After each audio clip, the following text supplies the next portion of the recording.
Hola, muy buenos días, tardes o noches, dependiendo del momento en que estés viendo este masterclass, pero de verdad que quiero darte la bienvenida a este espacio en donde quiero tratar contigo un poquito acerca de lo que es este nuevo orden mundial, quizás desde una aproximación un poco diferente. Hay mucha información que yo creo que si podemos googlear a través del internet la podemos encontrar muy fácil. Pero quiero llevarte un poquitico a lo que ha sido una jornada personal de descubrimiento en estos últimos 30 años de cristianismo. Eh, Hablo de que hace más o menos unos 20 años empiezo yo a investigar un poco porque me llamaba la atención qué es todo esto que ya se veía rumorando del grupo Bilderberg, el grupo Illuminati, de lo que son, digámoslo así, aún diferentes presidentes de gobiernos hablando del Novus Ordum Seclorum y el nuevo orden mundial. Y esto me llevó, digámoslo así, como a un desarrollo a través de los años de investigar. Mi trasfondo, cuando Dios me trae al Evangelio, yo era DJ y lo primero que Dios empieza a hacer conmigo es presentarme o mostrarme cómo a través de la música existía una serie de influencia espiritual a través de diferentes grupos. Y esto me llevó en el tiempo a poder entender los mensajes subliminales y demás. Pero entendido como esa característica que Dios me dio de poder identificar misterios y buscar un poco más allá, ha sido la tarea de empezar a conectar cabos. Y hoy lo que quiero para ti es mostrar un poquito un rompecabezas a la luz de la palabra. Nuevo orden mundial, como su nombre lo dice, pues eso es un concepto de querer tomar el orden del mundo. De hecho, algo que parecía como demasiado fantasioso, conspirativo, como algo sacado de los cabellos para algunas personas. Hoy estamos viendo las conferencias que se están dando mundialmente sobre el nuevo orden mundial. De hecho, ya hay una página web del nuevo orden mundial, en donde allí se están estableciendo algunas premisas de lo que se está haciendo. Así que esta pandemia en la cual hemos estado es muy interesante porque lo que ha estado es reprogramando democracias, cambiando economías, controlando naciones y individuos, y quiero llevarte a poder entender un poquitico esto. Voy a iniciar diciéndote que en 1776, el 1 de mayo, hubo una reunión de 5 hombres en la ciudad de Ingolstadt, Baviera. Allí aparece un personaje llamado Adam Weishaupt. Tengo un trasfondo, digámoslo así, de estudiar en colegio alemán, entonces entiendo un poquitico y pude investigar un poco, pero en internet puedes encontrar varias cosas. Pero Adam Weishaupt es interesante. Por mucho tiempo algunos decían que era jesuita, pero realmente lo que pasa es que él crece dentro de, digámoslo así, un espacio académico jesuita. Su padre era un hombre intelectual de la época en donde tenían acceso a mucho material, pero lo interesante es que este joven, porque él realmente era un joven brillante, a los 15 años ingresa a la universidad, a los 20 se gradúa como abogado, y desde allí él empieza por un interés realmente desde lo esotérico. Mucho de lo que su padre le muestra tiene que ver con un intelectualismo, pero metido un poquitico en lo que son artes oscuras y en lo que es mirar un poco algunas cosas del más allá. Algunas fuentes dicen que en el caso de Adam Weishaupt, él tiene una visitación de Luzbel, quien dice que se le aparece y le da una estrategia de cómo tomarse el mundo. Y le da, digámoslo así, un plan que tiene que ver con cómo unir las diferentes logias secretas a través del mundo entero. Unir a los templarios, a los hashis, unir digámoslo así, la masonería, etcétera, etcétera. Y esto quiero ponerlo aquí de base para poderte llevar a través de, digámoslo así, un viaje para que veamos un poco más allá desde la Biblia, una geopolítica y una cosmovisión mayor. Pero cuando estos 5 hombres en 1776 se reúnen allí, establecen una consigna, tienen una ambición de tomarse el mundo y lo van a hacer a través de unos postulados que tienen que ver con cómo hacer a los hombres libres y felices. Interesante. Cómo llevarán a la humanidad a ser libre y feliz, cómo hacerlos buenos, muy interesante, un planteamiento de cómo hacerlos buenos y cómo llevar a cabo una revolución mundial con una república mundial. Cuando empezamos de repente a entender estos conceptos, quiero que vayas uniendo cabos a lo que estamos empezando a ver. Ahora, esa república mundial, para lograrlo, ellos debían lograr la destrucción del cristianismo y otras formas de religiones en donde ellos mismos traerían una nueva concepción de religión. Lo siguiente que tendrían que hacer era aniquilar o destruir, digámoslo así, todos los gobiernos. Así que el nuevo orden, digámoslo así, de liberación sería liberar a las gentes de todas las restricciones morales, sociales y abrazar una igualdad total y fraternidad social. Ahora, esto suena muy bonito, porque pues ¿quién no quiere fraternizar, cierto? Cuando pensamos fraternizar, tener igualdad total, y es algo que cuando lo miramos especialmente en generaciones jóvenes, hoy como que esto copia mucho. Y copia mucho si se quitan unos fundamentos que nos dan el entendimiento de que realmente no se puede funcionar simplemente en donde no hay ley, sino que cada uno puede hacer lo que quiera. Ya vamos a hablar un poquito de eso. Pero lo siguiente es que toda superstición religiosa debía ser reemplazada con ateísmo para las masas y para las clases altas una iluminación panteísta. Es decir, por eso vemos que en ciertas clases altas, ciertas élites que estamos viendo hoy en día, muchos no son ateos, sino que estamos viendo cómo están abrazando inclusive algunas de lo que son las antiguas religiones o antiguas formas de adoración que existen a diferentes deidades. Y esto nos permite entender algo. Entonces tenemos un ateísmo para las masas, que las masas no crean en nada, ¿cierto? Que las masas consideren que sencillamente toda la idea de Dios no importa, pero las élites sí tendrán acceso a un panteísmo, y un panteísmo interesante. Interesante porque también el 1 de mayo, cuando se celebra esto, es un día en el calendario muy interesante porque está asociado con un tema de fertilidad dentro de una diosa y un aspecto espiritual, que es un día que se celebra desde un elemento de oscurantismo. Muchos podrán estudiar y mirar allí los detalles de todo esto, pero es significativo porque ellos entienden el simbolismo de que están recibiendo unos poderes, digámoslo así, del mundo espiritual para la consigna que ellos tienen.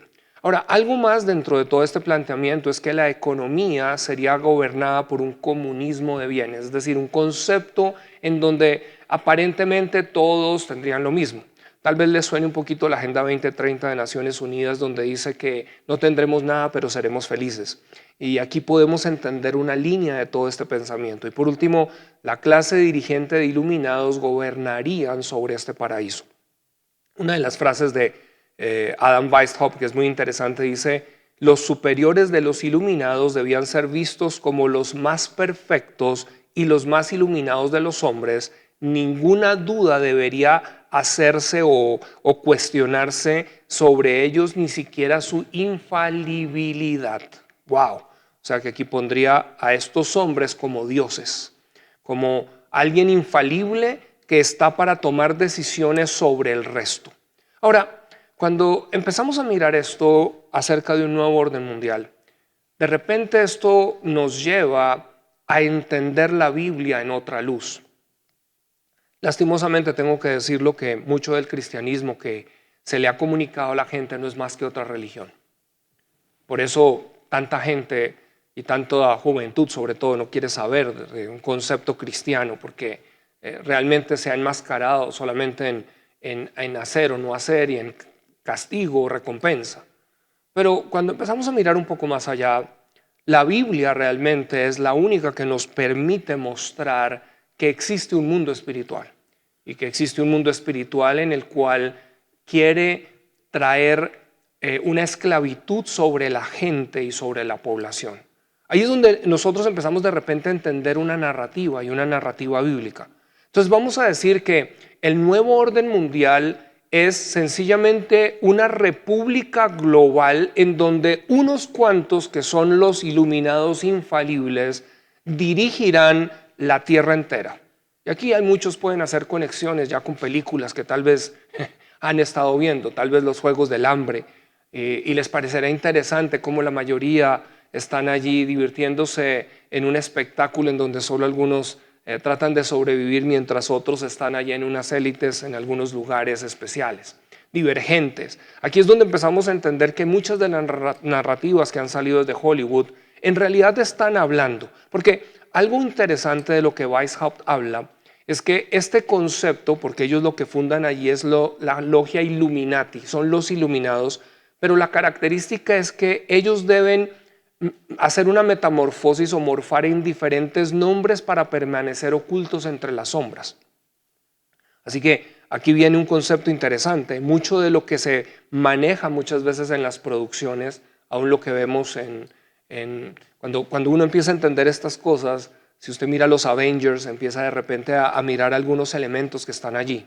En el último de los que salió ahora, que está hablando, digámoslo así, de que todos van a morir, dice en un momento, y hay una narrativa muy interesante porque la están colocando en medio de una pandemia global y de unas situaciones que están ocurriendo.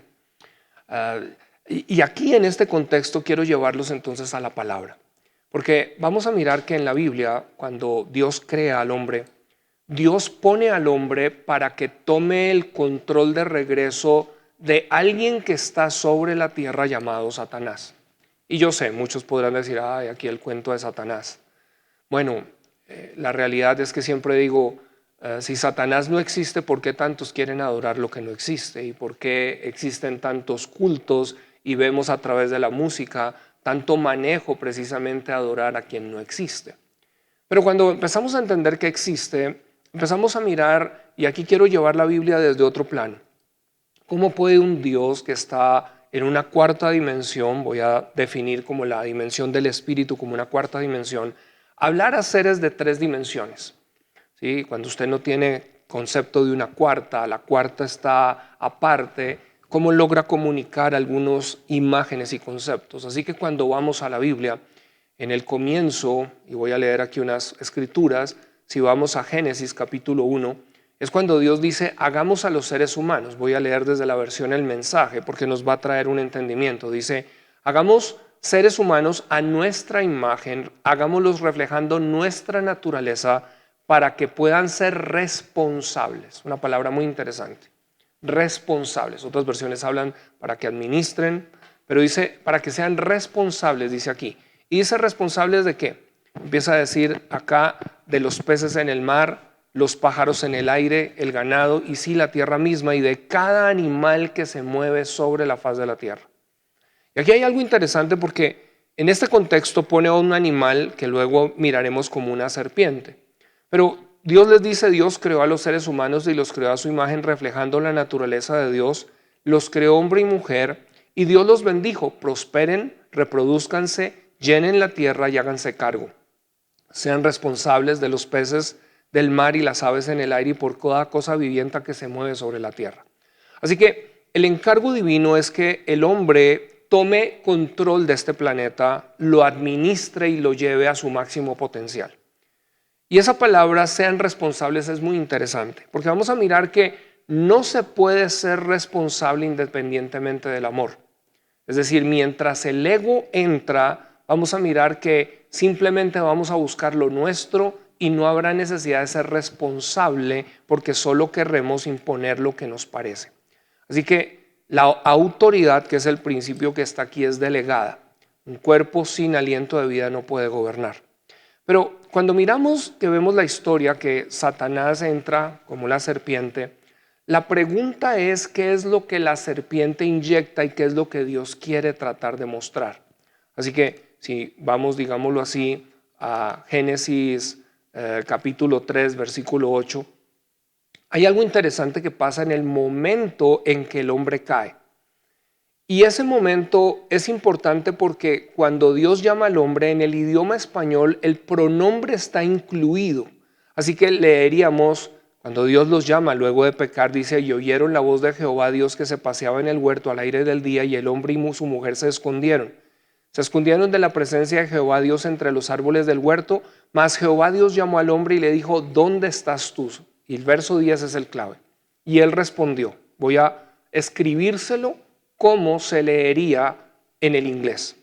Yo oí tu voz en el huerto y yo tuve miedo porque yo estaba desnudo y yo me escondí a mí mismo. ¿Qué pasó aquí? ¿Es solo una coincidencia o Dios está tratando de revelar algo? ¿Por qué una serpiente?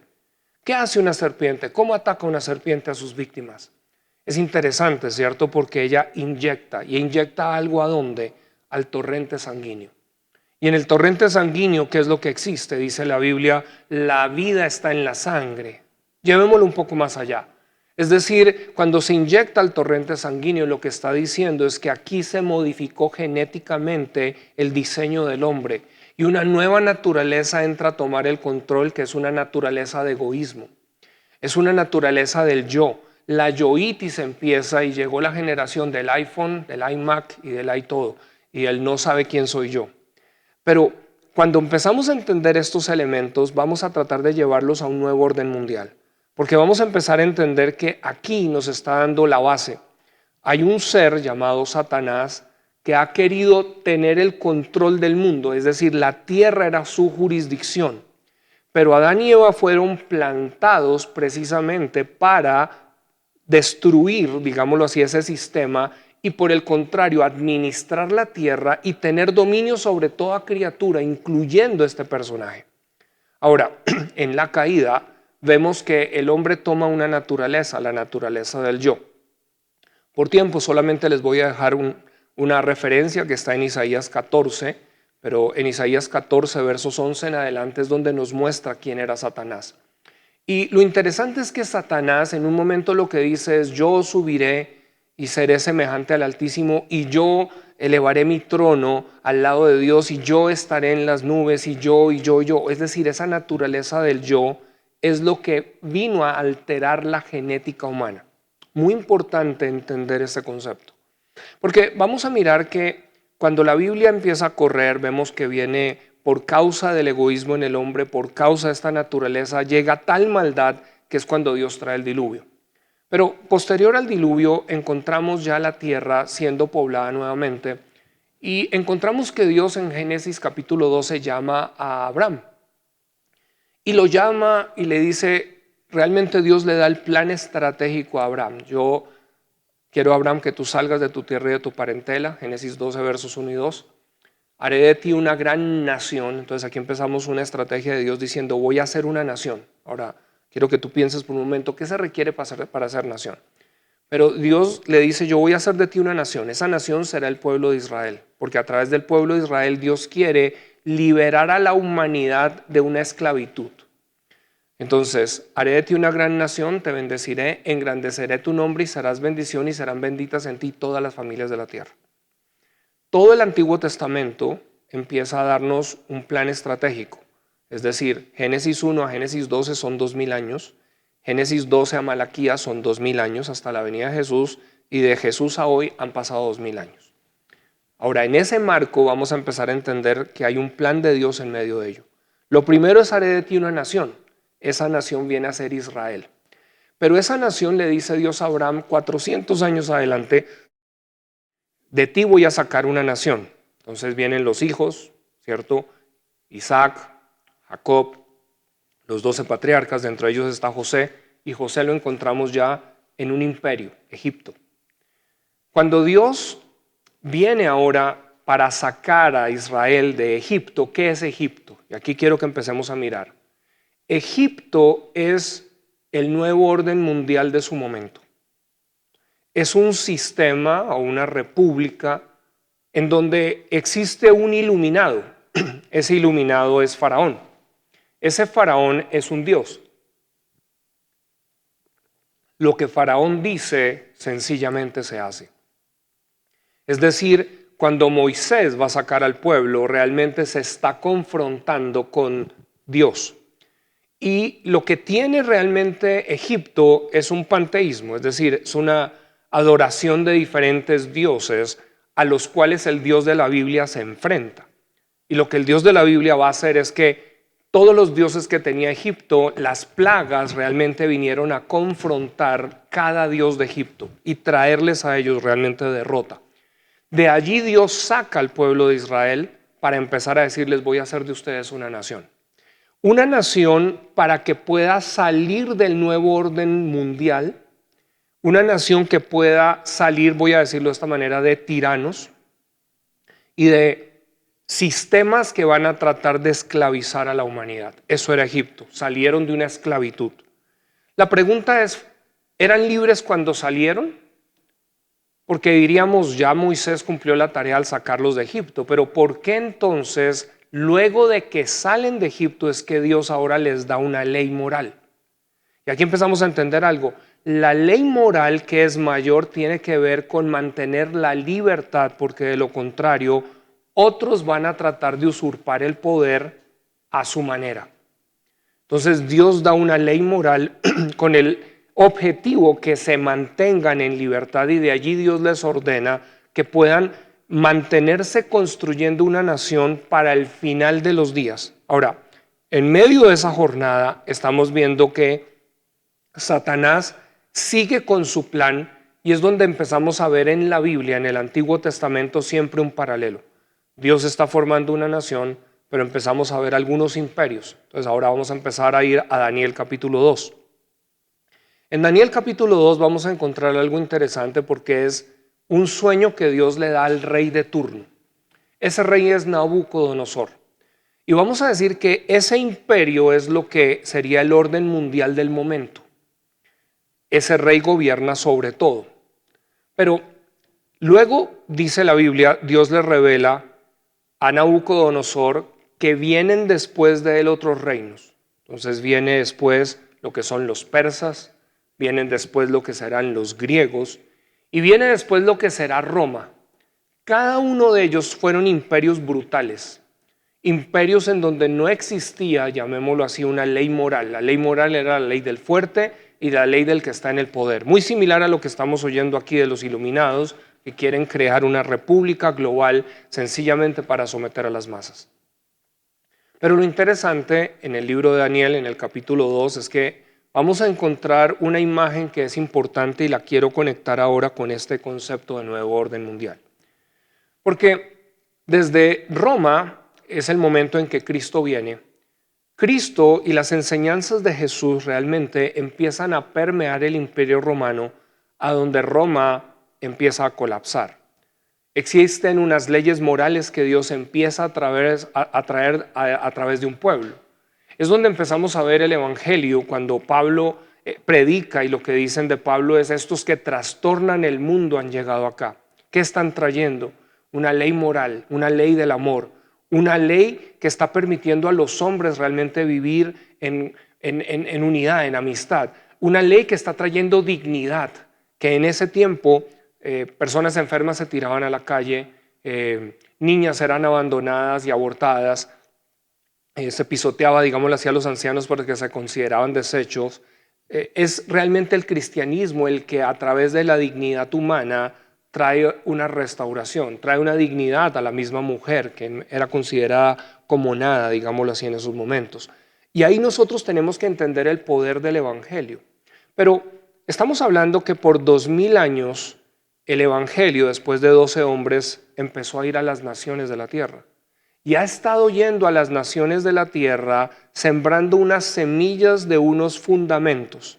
Sin embargo, la iglesia, digámoslo así, en un momento se encarga de convertirse en un sistema religioso. Entonces, cuando vemos Roma, siglo XVI, ¿qué es lo que se ha convertido? Vamos a decir que el infierno ha infiltrado la iglesia, y la iglesia lo único que ha hecho ahora es de someter a un sistema de gente que está creyendo que a menos de que pague por unas indulgencias, las almas no van a salir del purgatorio.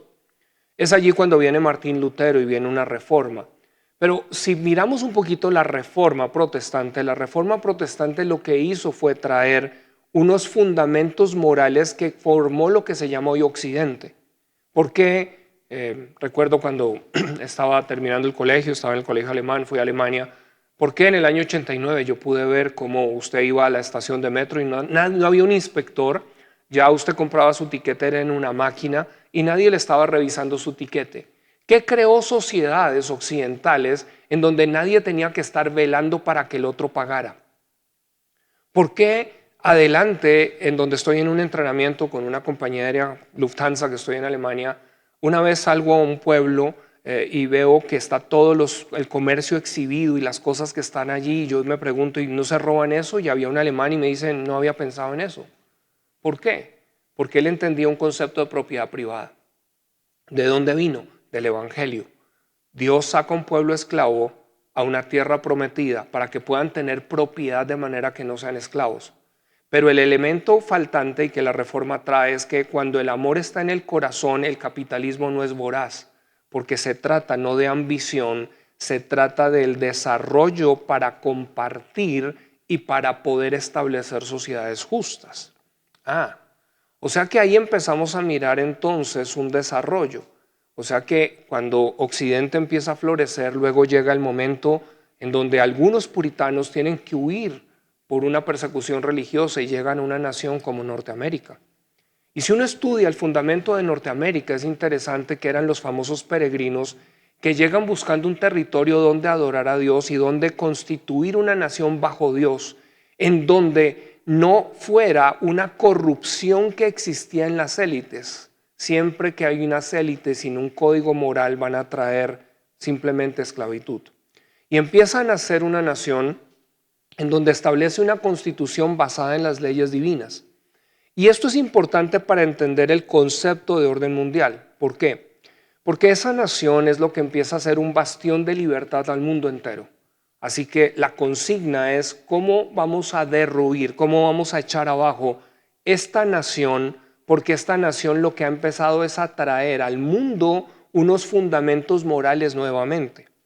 Ahí es cuando empezamos a entender una raíz.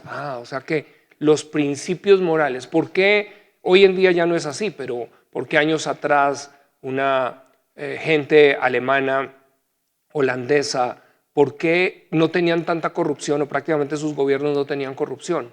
Porque entendían unos principios morales que la Biblia les enseñó. Pero ¿dónde viene entonces el nuevo orden mundial?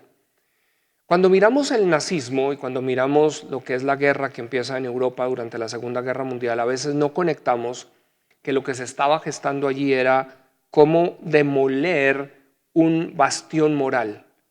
Cuando este intento por un Hitler de empezar a tomar el mundo se confronta con dos potencias como eran Inglaterra y Estados Unidos, eran dos naciones muy fuertes moralmente. La gente no ha hecho estos estudios, siempre mira, no, era el poderío militar, no, el bastión era la moral. ¿Qué se hace después de esta Segunda Guerra Mundial? Entonces, quiero leerles aquí sencillamente unas frases que creo que son importantes porque hoy las Naciones Unidas no sabemos por qué fueron fundadas, pero les voy a leer algo acá del presidente Harry Truman. Dice, en ningún momento de la historia, esto es posterior a la Segunda Guerra Mundial, en ningún momento de la historia ha habido una conferencia más importante que esta en San Francisco. Esta conferencia debe su existencia en gran parte a la visión del presidente y determinación del presidente Franklin Roosevelt. Dice, debemos trabajar para garantizar justicia para todos, debemos asegurarnos de que otra guerra será imposible y nosotros que hemos vivido la tortura, la tragedia de dos conflictos mundiales debemos darnos cuenta de la magnitud del problema que tenemos entre nosotros. Luego, en la Carta de las Naciones Unidas, firmada el 26 de junio de 1945 por 51 países miembros, dice, las Naciones Unidas comenzaron con grandes esperanzas como declaró el presidente Truman el 6 de marzo del 46. Acabamos de pasar una década en la que las fuerzas del mal en varias partes del mundo se han alineado en una amarga lucha para desterrar de la faz de la tierra estos dos ideales, religión y democracia. Muy importante, porque aquí necesitamos entender que la sociedad que en ese momento constituía a los líderes de muchas naciones tenían unos fundamentos judeocristianos claros, tanto que por eso se constituyen las Naciones Unidas para preservar algo que da libertad en el mundo, que es religión y democracia.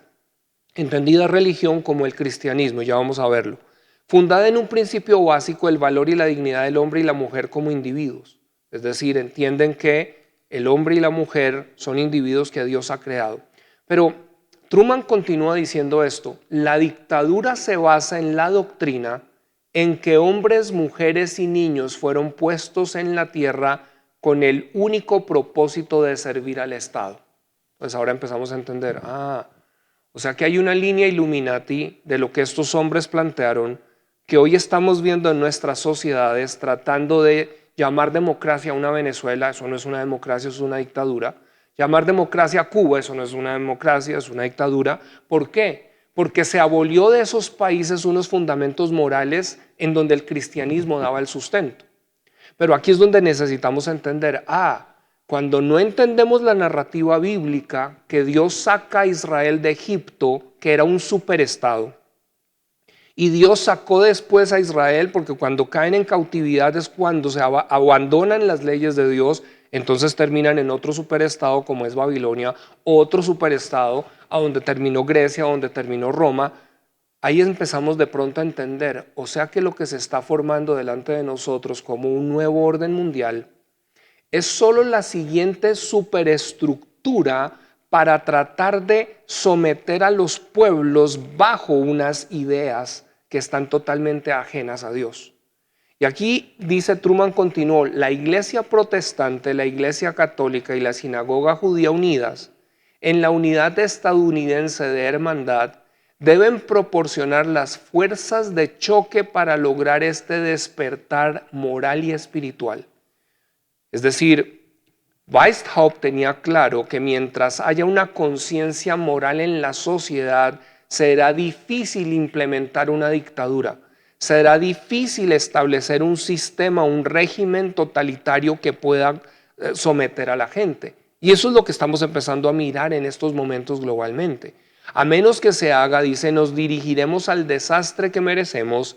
Hemos tratado de escribir en la Carta de las Naciones Unidas la esencia de la religión. Así que las Naciones Unidas inicialmente inician es con otra proyección, con otra comprensión. Pero al igual que en el capítulo de Daniel, y voy a regresar a ese capítulo de Daniel, nos dice que en los últimos días, interesante, o sea que estamos al final de unos días o una era, voy a llamarla, dice que vendrán otro imperio que se levantará, y ese imperio representan los dedos de los pies. Es el nuevo orden mundial del que estamos viendo, pero dice verso 34, mientras usted observaba una roca de una montaña fue cortada, pero no por manos humanas. Y aquí viene una simbología muy importante. Dice, mientras usted observaba, oh rey, le está dando Daniel la interpretación, una roca de una montaña fue cortada, pero no por mano humana.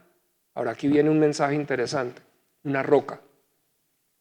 ¿Han escuchado la escritura que dice, la piedra que los edificadores desecharon se ha convertido en cabeza del ángulo? Esa escritura es supremamente importante porque lo que Weishaupt hace a través del tema Illuminati, que se ha ramificado en todo lo que es Grupo Bilderberg y las élites que estamos viendo, hoy todo suena a conspiración, lo de las vacunas y Bill Gates, todo es el hazmerreír de mucha gente, pero muchos perderán las risas cuando empiecen a entender cómo todo esto está conectado.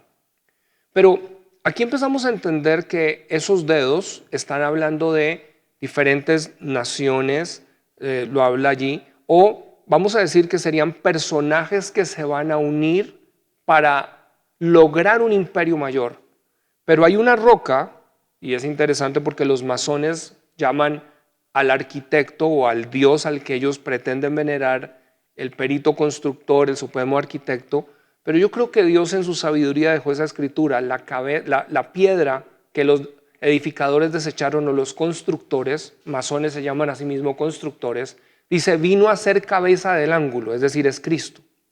La roca Cristo que vino hace 2000 años, hoy ha estado en el mundo entero llevando unos principios morales a la humanidad que no han sido entendidos por completo, pero que han sido sembrados.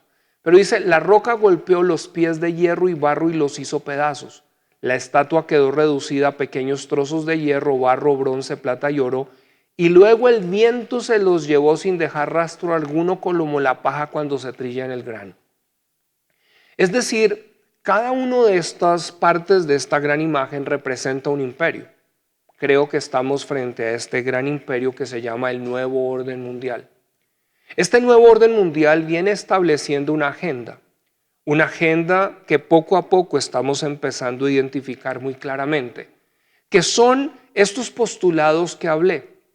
Es interesante como temas que han salido como la pedofilia, como el tráfico de niños, el sacrificio de niños, todo lo que se trató de hablar del estado profundo, que parecían conspiraciones. Esto realmente es sacar a la luz las prácticas de lo que se ha hecho en secreto, porque esto se ofrece a deidades. O sea que lo que estamos teniendo entre nosotros es simplemente la evidencia de algo que ha estado formándose por muchos años, es decir, hay una agenda. Pero tenemos esperanza cuando empezamos a entender que la roca rompe esta estatua y desmenuza todo lo que está allí. O sea que hay algo en donde la iglesia de Jesucristo está preparada para un gran levantamiento a nivel de naciones para romper esto que está hoy en operación. Cuando miramos acerca de los últimos tiempos y del anticristo y no se podrá comprar ni vender, bueno, ya estamos teniendo países con todo este tema del pasaporte de vacunación en donde gente que no está vacunada no puede comprar ni vender. ¿Será que está ligado algo de esto al nuevo orden mundial?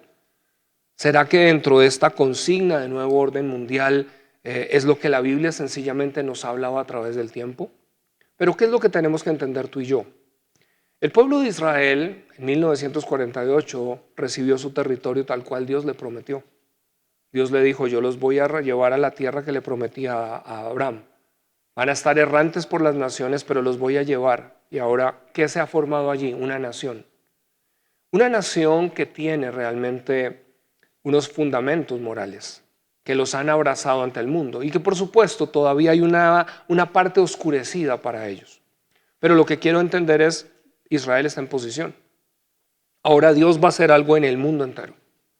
Y en el mundo entero, este nuevo orden mundial que está emergiendo, que de repente la humanidad entera estamos despertando diciendo, wow, o sea que no era tan conspiración, o sea que Matrix y todas estas cosas están hablando de algo que ahora estamos viendo. Ahora estamos viendo reyes de la tierra uniéndose, ahora estamos viendo élites y personas de dinero que creen que tienen la capacidad de comprar cualquier cosa y que quieren pasar por alto los fundamentos morales. Entonces aquí viene un elemento. La iglesia se ha dedicado a enseñar mayormente cómo la gente se salva para ir al cielo porque todo se destruye. Pero realmente Cristo vino de otra manera. Cuando Él empieza a empoderar a sus discípulos, lo que les dice en Mateo 28 es, ahora quiero que vayan y entrenen a las naciones porque un día yo voy a regresar, pero quiero que ustedes se encarguen de crear sociedades justas, enseñándoles a hacer lo que les he enseñado.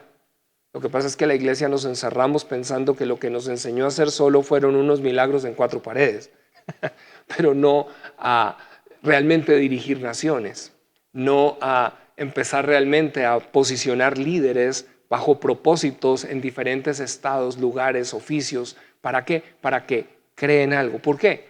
Cuando la iglesia se levanta, dice que también hay un viento que viene. Yo creo que es un viento del Espíritu. Yo creo que la humanidad entera estamos preparados para este último gran despertar, pero será un despertar global de la iglesia confrontando lo que Jesús dijo, las puertas del Hades no prevalecerán contra mi iglesia. Creo que la narrativa que hemos tenido, en donde muchos solamente están buscando escapar, creo que no es la narrativa bíblica. Y no me malinterprete, yo creo que Jesús regresa y Jesús finalmente va a poner el orden completo. Pero entre tanto eso ocurre, Dios no está sacando una novia por la puerta de atrás. Dios va a exhibir su novia, porque en un matrimonio no hay nada mejor que la novia sea reconocida por todos y la iglesia estamos llamados a brillar. Entonces, entendiendo este nuevo orden mundial, vamos a decir que es una agenda global desde el mundo oscuro, desde las tinieblas. Un sistema que está buscando destruir lo que son los fundamentos morales. Por eso estamos viendo hoy el libertinaje sexual, por eso vemos que se le vende a la juventud la idea de que tú puedes escoger simplemente tu género. Y aquí es donde empieza una confusión. Ahora, aquí es donde quiero lanzar una pregunta. Cuando entendemos o si tú empiezas a preguntarte cómo funciona este eje, este orden mundial, quiero que entiendas esto. A esas élites no les interesas tú como persona. Y ellos consideran que hay demasiada gente para el uso de este planeta. Así que, ¿cuál sería la mejor manera de reducir la población del mundo? Si tú estudias y buscas el monolito, las piedras de Georgia, encontrarás que hay unas piedras ubicadas en un monolito similar al de Nueva Zelanda, con unos decálogos, y uno de ellos dice hay que reducir la población del mundo a menos de 1.000 millones de personas. ¿Cómo se puede hacer eso? Porque aquí empezamos a entender que estos grupos lo que quieren es reducir esa población. Bueno, una gran manera de lograrlo es cuando confundes a las personas que no se sabe si es hombre o mujer, porque en ese momento no se puede procrear. La segunda manera es lograr una infertilización. Y eso es algo que vemos que se está trabajando hoy en día efectivamente. Y aquí es donde tenemos que despertar, porque entonces hay una agenda que está diciendo hay unos infalibles que tienen la capacidad de tomar las decisiones sobre el resto, que serán súbditos esclavos. Y ahí, en ese concepto, súbditos esclavos, empezamos a entender el poder del evangelio. ¿Por qué? Porque parte de lo que también se quiere trabajar es algo que si tú oyes al presidente de Chile hablando o si escuchas al presidente del Foro Económico Mundial, Klaus Schwab, hablando, ya están hablando de una inteligencia artificial colectiva donde toda la gente estará conectada. Perdón, eso quiere decir que tú no tendrás entonces capacidad de razonamiento, sino serás condicionado. Y aquí empieza algo interesante, porque Jesús lo que vino fue a darte una realidad espiritual para que desde el espíritu tú puedas controlar las emociones. O sea que todas las emociones o todo pecado comienza en las emociones. Adulterio comienza en las emociones. Homicidio comienza en las emociones. O sea que si a la gente se le puede estimular las emociones, se le podría controlar, a menos que esa persona sea nacida de nuevo y tenga una realidad espiritual. De repente entonces empezamos a entender dos mundos. Un nuevo orden mundial, pero algo llamado el reino de Dios. Y el reino de Dios nos está hablando ahora de que Jesús vino y dijo, yo no vine a abrogar la ley. Vine a que esa ley ahora pudiera estar escrita en sus corazones. Yo creo que Jesús entendía claramente lo que había plantado en el corazón humano, en donde tú y yo podemos en estos días aún empezar a caminar más allá de lo que está viéndose. Tú y yo estamos llamados para caminar por sabiduría divina, por percepción divina y por discernimiento. Y discernimiento significa que puedes mirar más allá de la inteligencia artificial que quiere controlar para poder discernir en el espíritu las cosas que están allá adelante. Así que el nuevo orden mundial está delante de nosotros, pero necesitamos como creyentes aproximarnos entendiendo que está allá, pero que hay un reino mayor que tomará el control de todo, y aquí está la sabiduría de poder pasar al otro lado en medio de estos días. Así que las palabras de Jesús que nos enseñó en la oración del Padre Nuestro vengan a nosotros. Padre nuestro que estás en los cielos, santificado sea tu nombre, venga a nosotros tu reino y hágase tu voluntad en esta tierra como es en el cielo. Danos hoy nuestro pan de cada día, perdona nuestras ofensas, ¿cierto? Como también nosotros perdonamos a los que nos ofenden, no nos dejes caer en tentación y líbranos del mal, pero no termina allí. Si tú vas al Evangelio, continúa diciendo, porque tuyo es el reino, el poder y la gloria, por los siglos de los siglos. Amén. Y creo que es la oración que en estos días debemos estar declarando. Tuyo es el reino, tuyo es el poder y la gloria, sobre todo a través de los siglos y por los siglos. Amén. Dios les bendiga y espero que haya podido provocar un poquito su curiosidad sobre el nuevo orden mundial a la luz de la palabra.